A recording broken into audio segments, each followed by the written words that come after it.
Hi అండి, అందరికీ నమస్కారం. Welcome to my YouTube channel. ఈ వీడియోలో ఇప్పుడే నిన్న వార్త అండి, పెద్దిరెడ్డిపై దాడి, కారు ధ్వంసం, పరిస్థితి అయితే ఉద్రిక్తం. వివరాలు అయితే ఇప్పుడు తెలుసుకుందాం. వీడియో ఎక్కడికైనా స్కిప్ చేయకుండా ఎండ్ వరకు చూసేయండి. వీడియో నచ్చినట్లయితే లైక్ చేయండి. ఇంకా సబ్స్క్రైబ్ చేసుకున్నట్లయితే మన ఛానల్ని సబ్స్క్రైబ్ చేసుకోవడం ద్వారా నేను చేసే వీడియోస్ మీ వరకు రీచ్ అవుతాయి.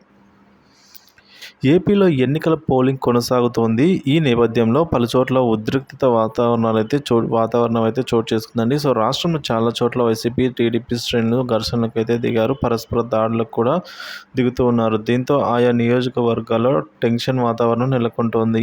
ఏపీలో 3-4 జిల్లాలు మినహా అన్ని జిల్లాల్లో ఏదో ఒక చోట వైసీపీ, టీడీపీ కార్యకర్తలు కొట్టుకుంటున్నారు. ఇప్పుడు తాజాగా అనంతపురం జిల్లా తాడిపత్రిలోనూ తీవ్ర వాతావరణం అయితే టెన్షన్ నెలకొందండి ఇక్కడ. సో ఈ నియోజకవర్గంలో వైసీపీ నుంచి సిట్టింగ్ ఎమ్మెల్యే పెద్దిరెడ్డి బరిలో ఉన్నారు. టీడీపీ నుంచి అయితే జేసీ అస్మిత్ రెడ్డి పోటీ చేస్తూ ఉన్న విషయం తెలిసిందే. సో అయితే ఉదయం పోలింగ్ ప్రారంభమైన నుంచి ప్రశాంతంగా పోలింగ్ జరిగింది. కానీ మధ్యాహ్నం 12 గంటల సమయానికి తాడిపత్రి కమాండ్ సర్కిల్లో అయితే టెన్షన్ వాతావరణం నెలకొందండి. సో ఎమ్మెల్యే పెద్దిరెడ్డి, టీడీపీ అభ్యర్థి జేసీ అస్మిత్ రెడ్డి వర్గీయులు ఘర్షణకు దిగారు. దీంతో పరస్పర కర్రలతో, రాళ్లతో దాడులు చేసుకున్నారు. ఈ ఘటనలో ఎమ్మెల్యే పెద్దిరెడ్డి కారు అద్దంతో పాటుగా పలు వాహనాలు సైతం ధ్వంసమయ్యాయి. విషయం తెలుసుకున్న పోలీసులు తాడిపత్రిలో భారీగా అయితే మోహరించారు.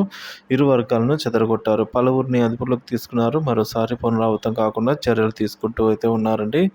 సో ఈ విధంగా ఎట్టకేలకు మనం చూసుకున్నట్లయితే ఈరోజు ఎన్నికల నేపథ్యంలో రాష్ట్ర వ్యాప్తంగా కూడా పలు చోట్ల అయితే వైసీపీ మరియు టీడీపీ శ్రేణులు ఘర్షణకైతే దిగి పరస్పర దాడులకైతే దిగుతూ ఉన్న సంగతి అయితే మనకు ఈ విధంగా అందిందండి. సో వివరాలు అయితే ఇలా ఉన్నాయి. వీడియో నచ్చినట్లయితే లైక్ చేయండి, షేర్ చేయండి. ఇలాంటి వీడియోస్ కోసం మన ఛానల్ని సబ్స్క్రైబ్ చేసుకోండి. Thank you for watching this video.